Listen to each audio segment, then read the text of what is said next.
to be joined now by Nasy Sankagiri, a member of the Bharatiya Temple in Troy, and Reverend Charles Packer from the InterFaith Leadership Council of Metro Detroit on October 21st at 6:20 p.m. in conjunction with the InterFaith Leadership Council of Metro Detroit. Nasy will guide visitors on a tour and discuss the philosophy, deities, and rituals of Hinduism at the temple in Troy. It is actually founded in 1977. It is the oldest Hindu temple in the state of Michigan. Gentlemen, thanks for being with us today. Thank you, Tyler. Thank you. Appreciate having you on. It's good to be with you. Nasy, let's start with you. These will be guided tours. It's going to be on Thursday at 6:20 p.m. What can people expect to experience at the temple on these guided tours, and what can they expect to learn about Hinduism and about this historic temple here in our local community? You can actually see the exterior of the temple in my virtual background behind me. It's a very impressive structure. This particular program on Thursday, October 21st, I have specially designed it with the help of my colleagues at the Outreach Committee at the Bharatiya Temple. I volunteer as the chair of the Outreach Committee. It's a total 2-hour program, so we will welcome the visitors, and we gather in a classroom setting, and I will provide not exactly a lecture, but definitely an introduction to the basics and philosophy of Hinduism, because going into the ritual worship space, the sacred space, won't make a lot of sense to non-Hindus without this grounding, without this introduction.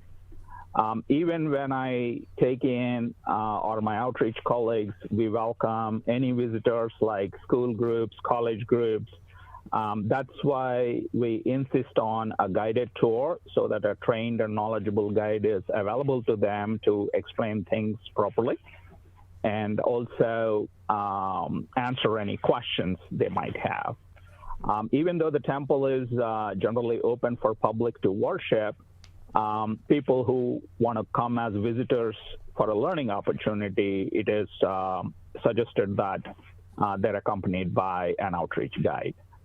On October 21st, for this program, I have designed it so that first we meet sort of in a classroom setting where we have a conversation about the basics and philosophy of Hinduism.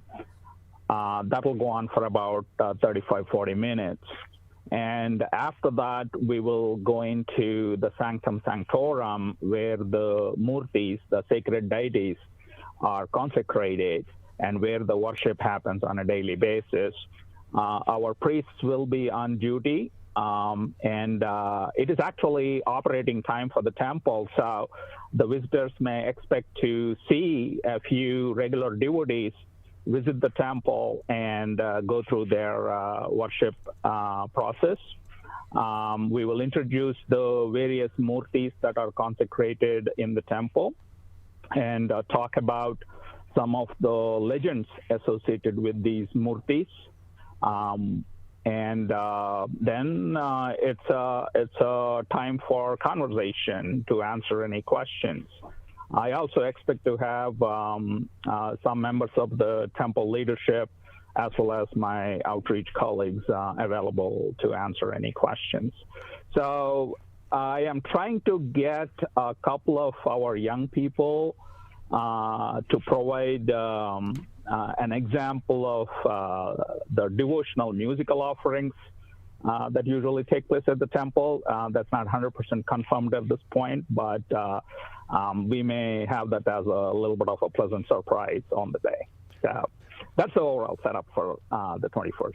So this is in partnership with or in conjunction with the InterFaith Leadership Council of Metro Detroit. So I want to bring in Charles Packer from the InterFaith Leadership Council to join us as well. And Reverend Packer, is this tour something that's going to be more common across different faiths in our local area here, as we do have a whole host of different faiths with different houses of worship in the Metro Detroit area? Is this the first of one of these, or is this part of a continuing program through the InterFaith Leadership Council? That's an excellent question, Tyler, and my answer is yes. In both senses. The Interfaith Leadership Council has provided educational opportunities sometimes similar to this one that we will experience tomorrow evening in the past for a number of years. And in some ways, this is a really new thing. One of the big reasons why I would say that this is a really new thing is that this is the first in-person event that the Interfaith Leadership Council has held since COVID-19 really came upon us. We've had several virtual programs in the last year and a half, but we just felt that it was time to try to introduce in a very safe, protected way the community back into in-person engagement, to actually be able to see and to be able to hear and observe and experience another religious tradition or a religious tradition that is alive and vibrant in the metropolitan Detroit community. So we're really excited about this as though it's a very brand new thing, even though we've had the religious diversity journeys for children, seventh graders, in which they do many of the things that we'll do when they would take field trips to various religious sites around the area. But we're really focusing the subtitle of this event is Hindu Practice in Context, or Hindu Tradition in Context. I think it's practice, because we're really observing the practice. We want to actually not just talk about Hinduism, but actually be able to in some way experience what Hindu devotees experience when they come to the temple. So I'm just really excited, very grateful to Nasy's gracious invitation to host us, and for him bringing his expertise to us and their whole outreach program made available to us. So in a sense, it's a new thing. In a sense, it's a continuation of the mission and work of the Interfaith Council. We do hope that this is the starting point of a new sort of series that will get people back into these places and spaces of worship and prayer and devotion. And we want it to have that sort of that experiential, practical orientation to it. We're joined by Nasy Sankagiri, member of the Bharatiya Temple in Troy, and Reverend Charles Packer from the Interfaith Leadership Council of Metro Detroit. And Reverend Packer, we'll get back to Nasy in a moment here, but I want to ask you, why should people that are outside of the Hindu faith in our local community, why should they be interested in attending this tour and engaging with this other community of faith in our local community and learning more? I would say there are two major reasons that I would say, just as I think about that question, and that is, first of all, we probably know Hindus, even if we aren't sure we do know Hindus, because it is a significant there is a significant Hindu community in metropolitan Detroit, and they contribute so much to the life of Metro Detroit and are involved in so many different professions, and they are living and worshiping in their tradition, and also living among all of us, and we're it just helps to know our neighbor, and we need to know our neighbor better. And I think that's probably the second reason that we've been living in a period of time in which we've had a lot of walls put up, whether it's because of COVID and distancing, but also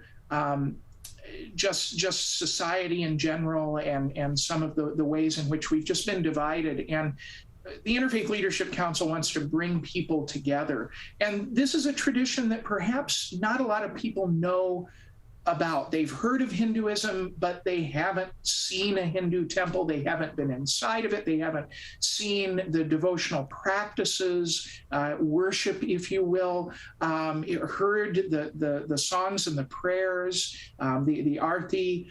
They have not necessarily been acquainted with this tradition. And so it's a really great way to learn more about our neighbors, our Hindu neighbors, in a very direct way. So I'm very excited to have this opportunity and to make it available to the wider community. We're joined by Reverend Charles. Tyler. Yes, please, Nasy. If I may offer an extension to excellent answer by Charles there.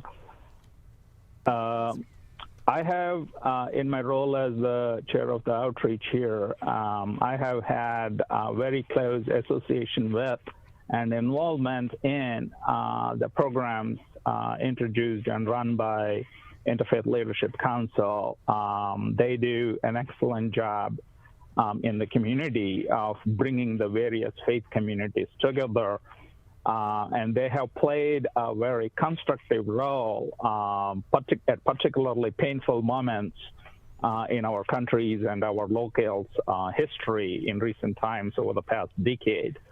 And Bharatiya Temple is probably the first Hindu temple to welcome the school children from the Religious Diversity Journeys program. We have been hosting that for a number of years now, pretty much from the start of that program.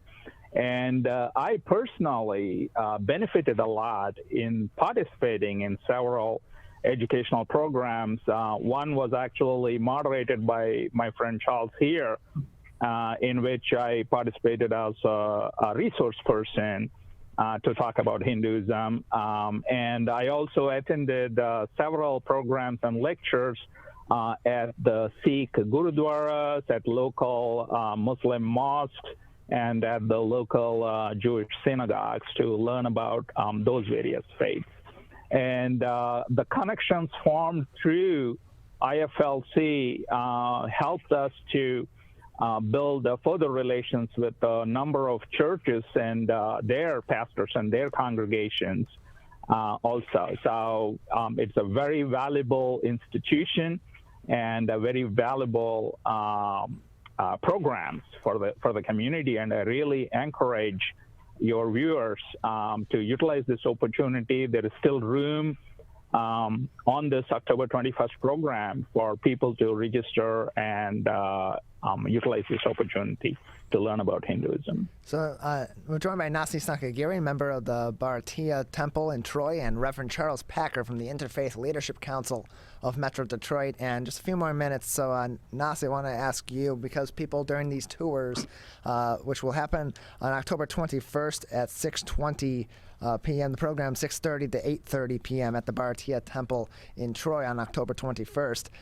They will be entering sacred areas where deities are worshipped, and whenever you go into another place where you are outside of that community, you want to be making sure that you are mindful of the customs of those communities. What should people be prepared for as they do enter the temple for these tours and go into those sacred areas, so that they can be respectful and properly join in to the sacred nature of those areas? Excellent question, Tyler. First of all, I want to remind everyone we are still in the middle of a pandemic, and the temple is taking all precautions related to that.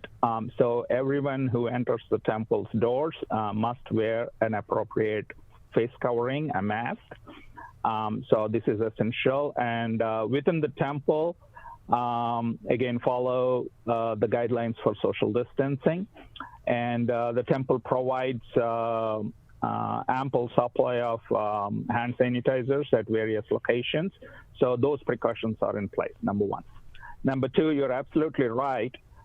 It is a sacred space, and there are a few guidelines to follow for everyone, including devotees.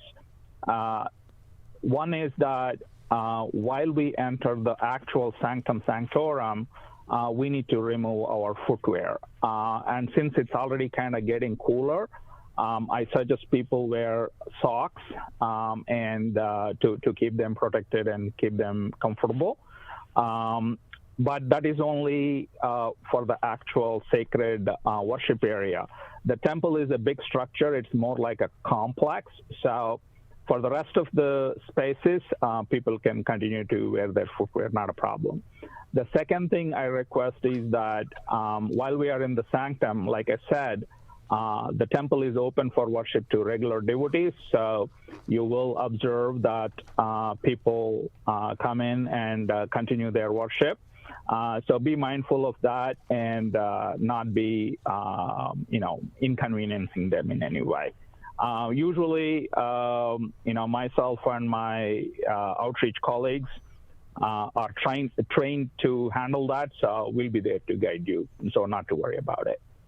Other than that, really, nothing much more. Let me just say that Hindu worship is very sensory. You will hear sounds, you will smell things, you will feel a lot of things. So my suggestion to the visitors is open up your senses and take them in, because I hope it will be an experiential experience. Nasy, thank you very much. You as well, Reverend Packer, for joining us and previewing these tours. Again, October 21st, 6:30 p.m. to 8:30 p.m. at the Bharatiya Temple on North Adams Road in Troy. Gentlemen, thank you very much. Thank you, Tyler. It's our pleasure. Thank you.